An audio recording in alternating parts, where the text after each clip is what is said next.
संतों का साथ करो।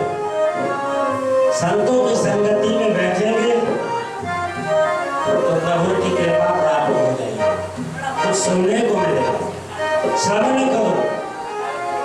आप जो आज सुन करके जाओ, शाम को बैठ कर उसका चिंतन करो। श्रवणम कीर्तनम विष्णु, इसका कीर्तन करो, बोले भगवान विष्णु का स्मरण करो, अर्चना करो, वंदना करो, उनके पैरों का प्रक्षालन करो और भगवान की दास्ता सुनो। पिताजी, संसार में कुछ नहीं है, एको ब्रह्म द्वितीयो नास्ति। आप भगवान नारायण की उपासना करो। महाराज हिरण्याकश्यप को क्रोध आया, अपने गोदी से उठा करके अपने बालक को पटक दिया। गुरुओं को आदेश दिया, जाओ इसको अग्नि में जला दो, इसको हाथियों के नीचे फेंक दो, इसको बड़े बड़े पहाड़ों से नीचे पटक दो, इसको बड़े बड़े जहरीले सांपों के अंदर छोड़ दो। महाराज लेकर के गए, जैसे अग्नि जलाई वो प्रहलाद जी को लेकर के गए, अग्नि को समर्पित करने लगे। प्रहलाद जी ने श्री नारायण का चिंतन किया। श्रीमन नारायण नारायण नारायण श्रीमन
जहरीले सर्पों के पास फेंका जाकर के।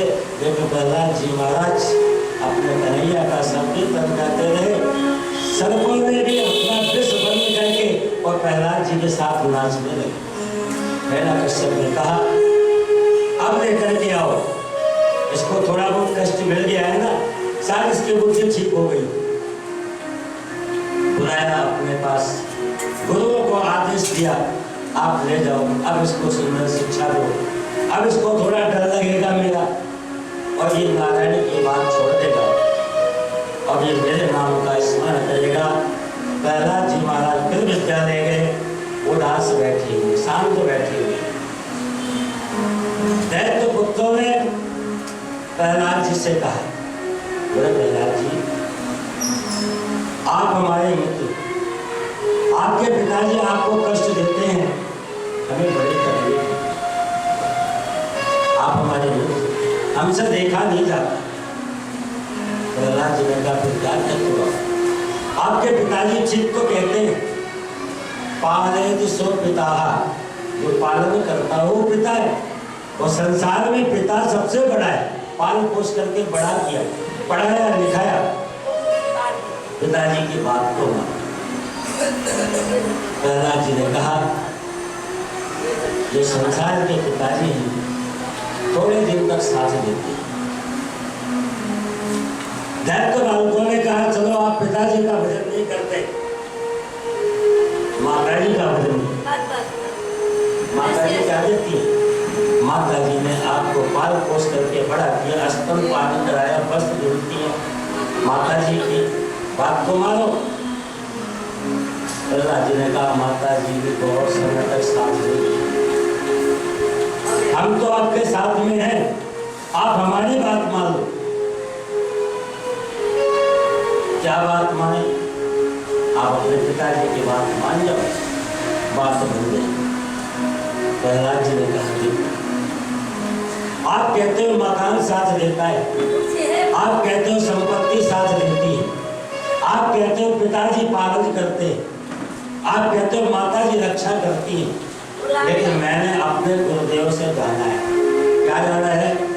बोले घरानी भूमौ पसवौ च गोष्ठे नारी गृहद्वार सखा श्मशाने देहश्चितायां परलोक मार्गे धर्मानुगच्छन्तु जीवकेका। उन्होंने कहा, भैया आपने क्या बोला? बोले आप कहते हो जिस मकान के नीचे रहते हो, मकान आपका ठंड गर्मी बरसात से रक्षा करता है, इसलिए आप मकान का ही ध्यान करो। प्रहलाद जी ने कहा, बोले मकान का ध्यान क्यों करूं? मकान बनाने वाला चला जाता है, मकान अपनी जगह से हिलता है। घरानी भूमौ पसवौ च गोष्ठे। बोले पशुओं का ध्यान करो। आप जब निकलते हो पशु आपको देखते हैं, मेरा मालिक जा रहा है, आशा लगा करके बैठे होते, हमारी सेवा करता है मालिक। प्रहलाद जी महाराज ने कहा, बोले जब व्यक्ति अंतिम समय में जाता है ना, तो पशु भी अपने गोष्ठी के बीच में खड़े होकर के टकटकी लगा करके देखती है। घरानी भूमौ पसवौ च गोष्ठे। बोले एक काम करो, पत्नी से आपने कसम खाई थी ना, जीवन भर साथ रहेंगे, साथ मरेंगे। पत्नी की बात मानो, किसी की बात नहीं मानते, पत्नी की बात मान जाओ। बोले पत्नी की बात क्यों मानो? बोले घरानी भूमौ पसवौ च गोष्ठे नारी गृहद्वार सखा श्मशाने। पत्नी की बात क्यों मानो? पत्नी भी साथ नहीं जाती। पत्नी कहाँ तक जाती? बोले घर के गेट तक जाती, आंसू बहाती है।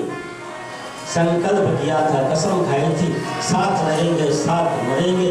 क्या बताऊं, जब इनकी जरूरत पड़ी, सच्चे साथ की जरूरत पड़ी, बुढ़ापा आया, बच्चों ने साथ छोड़ दिया, रिश्तेदारों ने साथ छोड़ दिया, हम पति पत्नी एक साथ बैठ करके कोई सुख दुख की बात होती कर लेते, कोई मन की बात कर लेते, बुढ़ापे में छोड़ करके चले।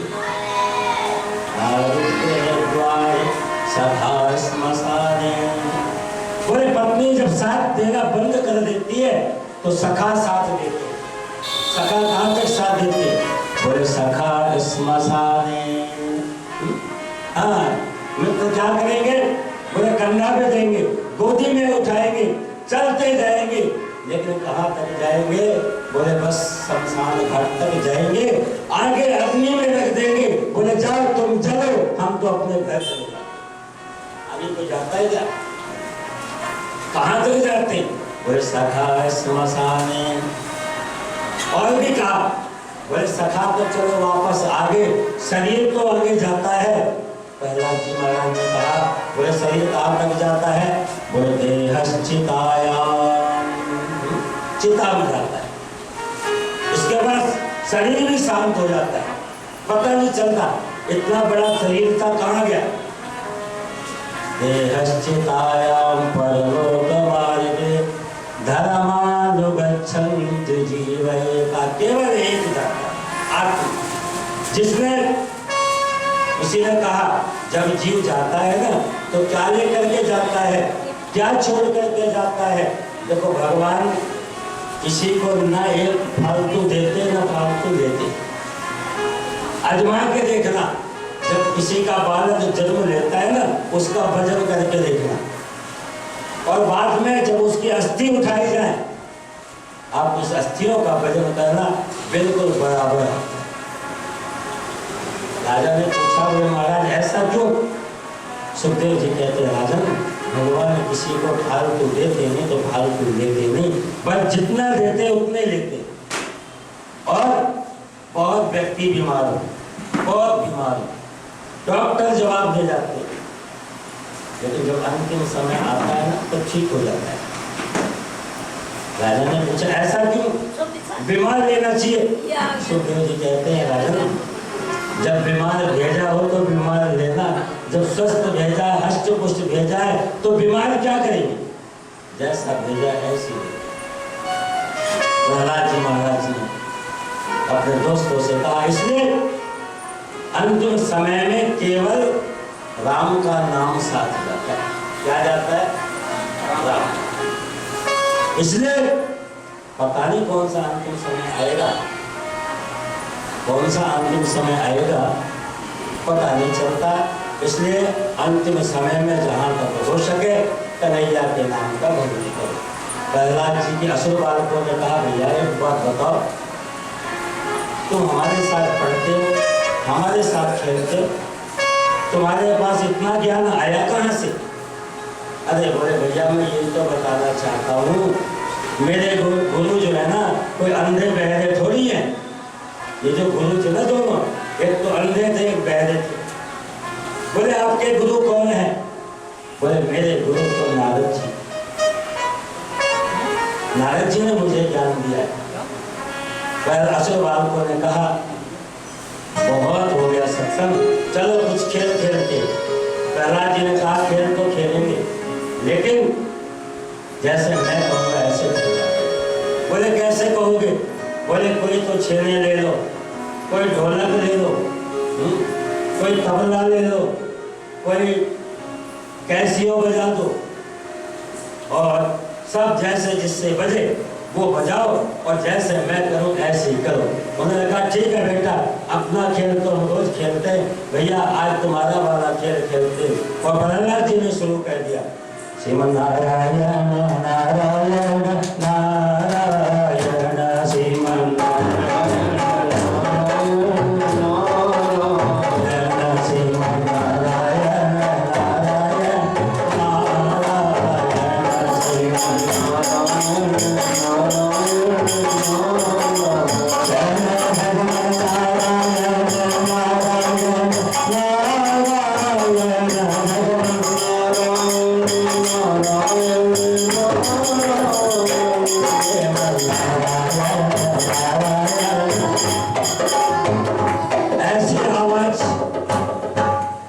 संडामार्ग को सुनाई दी। उन्होंने कहा देखो ये क्या हो रहा है, राजा को पता चलेगा अभी हमें कष्ट मिल जाएगा। उन्होंने 5 सेवकों को भेजा, बोले जाओ ये बंद करा दो, राजा के दुश्मन का नाम लिया जाता है। और महाराज वो गए, उन्होंने प्रहलाद को पकड़ा, और जैसे प्रहलाद को पकड़ा उनके भी ऐसा करंट लगा, वो भी नाचने लगे। श्रीमन नारायण नारायण नारायण श्रीमन नारायण नारायण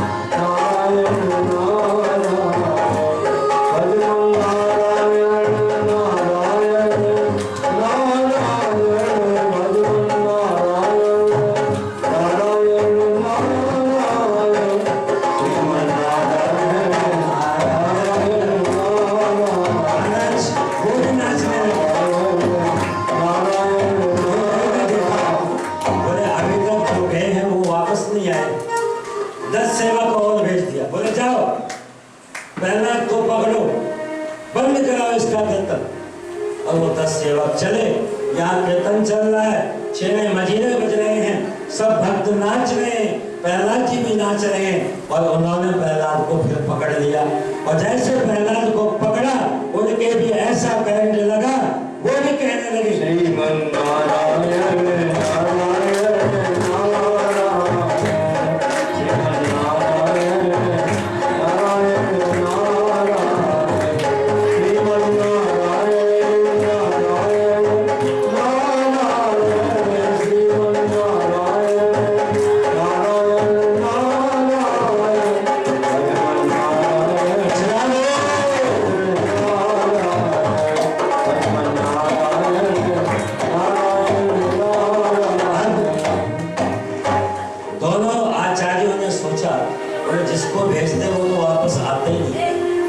चलो हम चल करके देखते।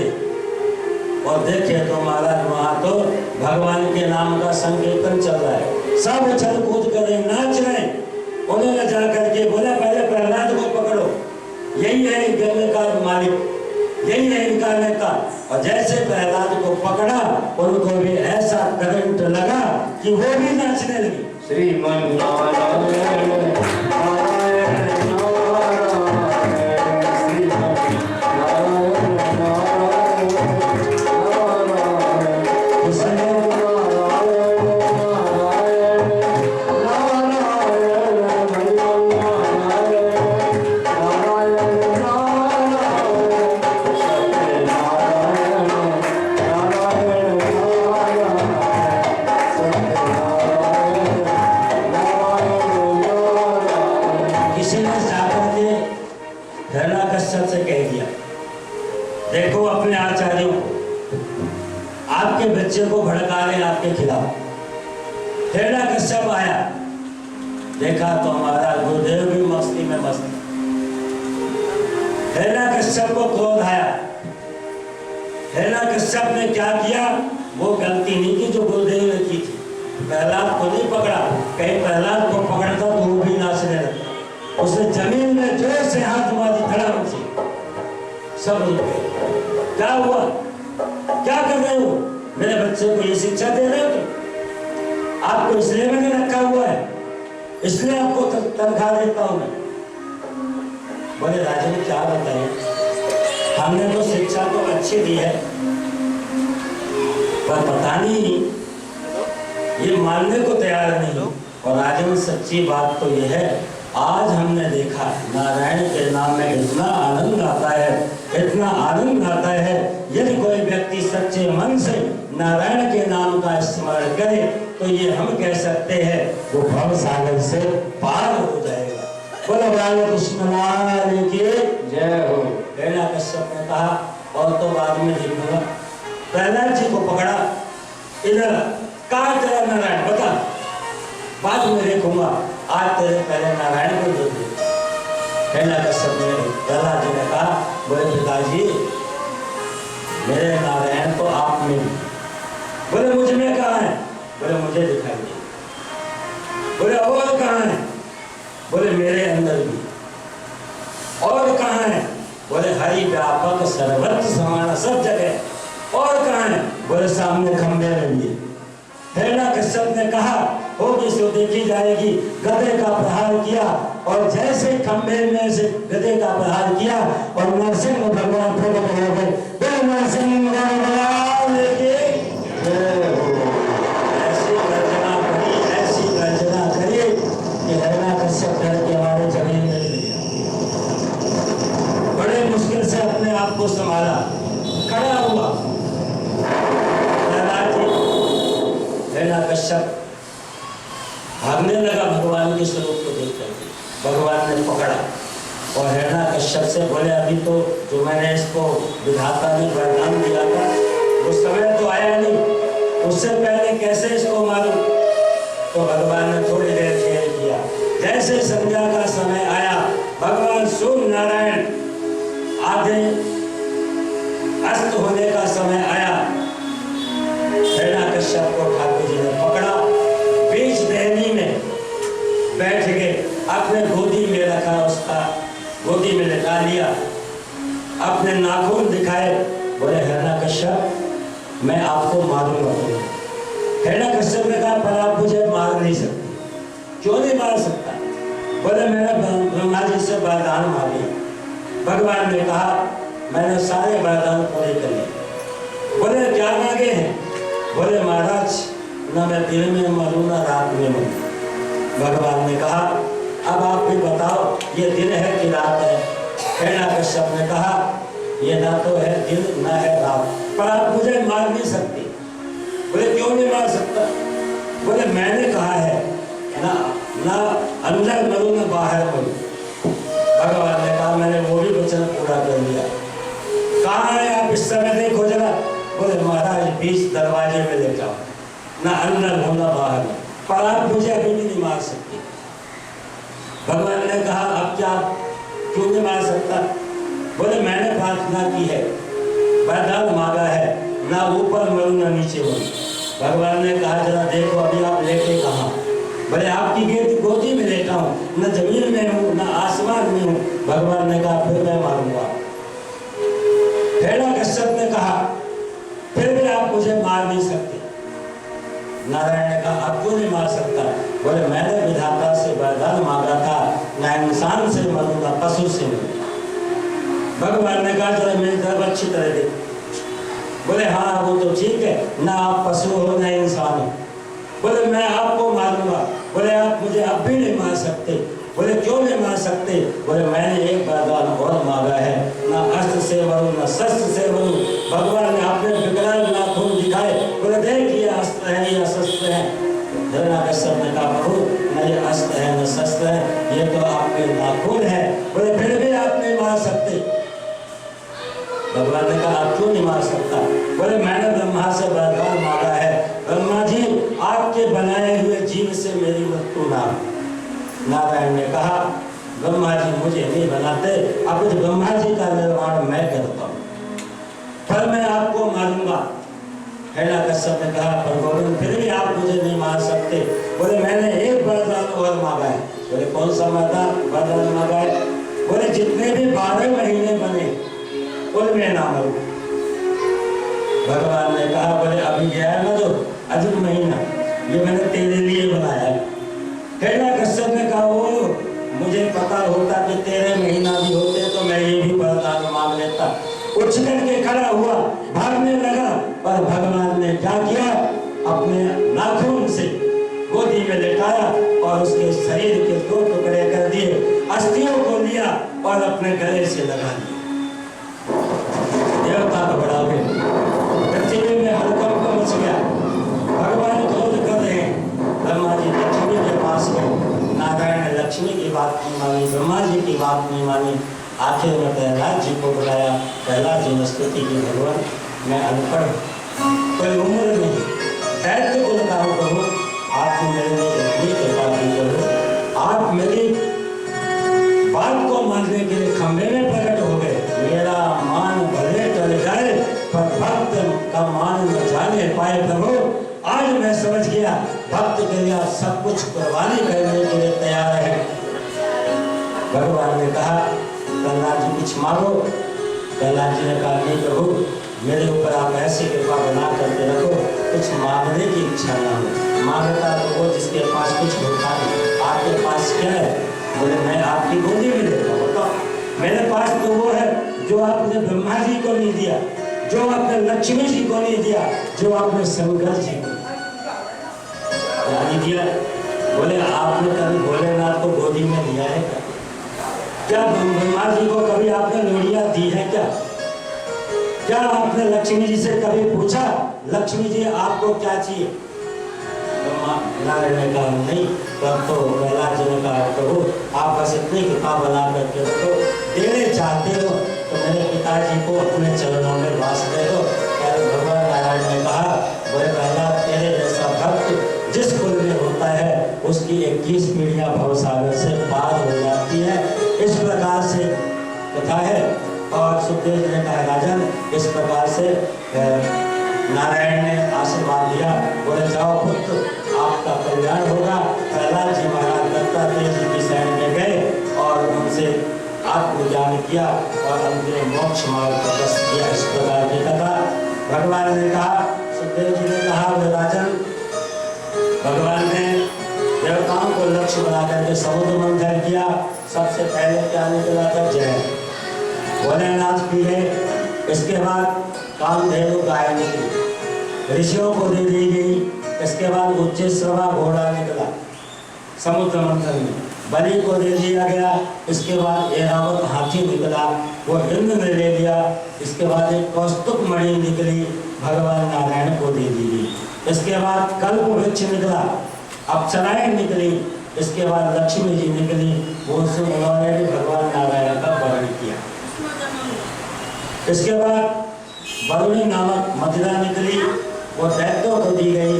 इसके बाद धर्मंतरी वैद निकले, अमृत कलश लेकर के देवता दैत्य आपस में लड़ने लगे। भगवान ने मोहनी रूप धारण किया, देवताओं को जब दैत्यों को छल करके देवताओं को अमृत आप अमर हो गए। जब देवता अमर हो गए थे तो शुक्राचार्य जी राजा बलि अपने गुरु के पास गए, बोले गुरुदेव, देवताओं ने अमृत पी लिया है, हम उनसे जीत नहीं सकते, लेकिन उनको मार नहीं सकते, लेकिन विजय तो प्राप्त कर सकते हैं, कोई ऐसा उपाय बताओ। शुक्राचार्य जी ने कहा, राजन, जब आपके ऊपर गुरु की कृपा हो जाए, जब आप गौ सेवा करें, जब आप संत सेवा करें लग जाए, इनकी कृपा हो जाएगी, तब आप इनसे के ऊपर विजय प्राप्त करेंगे। आप सेवा करो। बल राजा बलि ने अपने गुरु की बात मान करके सेवा आरंभ की। धीरे से समय आया, देवताओं को अभिमान हो गया, हमने अमृत पिया हुआ है, इन्होंने भगवान की पूजा पाठ बंद कर दी, हमें तो कोई मार नहीं सकता। राजा बलि को शुक्राचार्य ने कहा, राजन, अब आप चढ़ाई करो स्वर्ग में। राजा बलि ने अपनी सेना को लेकर के चढ़ाई किया। इंद्र सब देवता स्वर्ग खाली करके भाग गए। लेकिन जब बच्चों के ऊपर कष्ट आता है, माँ को बड़ा कष्ट। देवताओं की माँ का नाम है अदिति। अदिति उदास बैठी है। कश्यप ऋषि आए, कहा, देवी आजा, उदास क्यों बैठी? अदिति ने कहा, बोले प्रभु, मेरे बच्चे कष्ट में हैं। जिस माँ के बच्चे कष्ट में हो, उस माँ को कैसे शांति मिलेगी, कैसी प्रसन्नता आएगी? आप कोई ऐसा यत्न करो कि मेरे बच्चे सुखी हो जाए। कश्यप ऋषि ने बहुत समझाया, देवी, कोई किसी का पुत्र नहीं, किसी को कोई सुख दुख नहीं मिलता, सब अपने अपने कर्मों से मिलता है। आपके बच्चों को आपके उनके कर्मों का फल मिला। फिर भी अदिति ने कहा, बोले प्रभु, मेरे घर में कोई ऐसा बालक आए जो राजा बलि को जीत करके और मेरे बच्चों का धन वापस कर दे। समय आया, भगवान वामन का अवतार है। देखो, भादों का महीना कुछ ज्यादा श्रेष्ठ माना जाता है। जितने महीना है ना, भादों का महीना ज्यादा श्रेष्ठ माना जाता है। क्यों माना जाता है?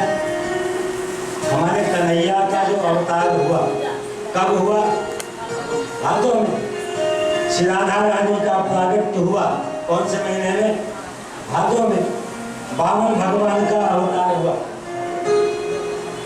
वामन भगवान का अवतार हुआ कब हुआ? भादों में, शुक्ल पक्ष में, द्वादश तिथि में। शायद 29 तारीख को आएगी द्वादश तिथि, वामन जयंती। और सुखदेव जी ने राजा परीक्षित को जो कथा सुनाई, वो भी भादों का महीना। भगवान वामन का प्रकट हुआ। वामन अंगुल के हैं। बृहस्पति जी ने यज्ञोपवीत समर्पित किया। माता ने आकर के कोपिन समर्पित की। पार्वती माता ने भिक्षा का पात्र समर्पित किया। अश्विनी कुमारों ने खड़ाऊ समर्पित किया और वामन भगवान का यज्ञोपवीत। एक नियम है, जब यज्ञोपवीत संस्कार होता है ना, तो बच्चा भिक्षा मांगता है, भिक्षा मांग दे। हाँ, मुल्तानी में तो कहते हैं, माँ माँ, ऐसे मैं गंगा बहना, माँ माँ मैं गंगा बहना, मैं गंगा जा रहा हूँ। पहले कहती भैया रुक जा, है माँ बाप की सेवा कर, तेरी गंगा यही है। देखिए, और जगह नियम है, जो यज्ञोपवीत कराता है वो गुरु कहलाता है। और पहले भिक्षा, जैसे बालक कहीं अच्छी जगह सर्विस लग जाए तो पहले तनख्वाह अपने माता पिता के श्री चरणों में रखता है। समझदार बालक ऐसे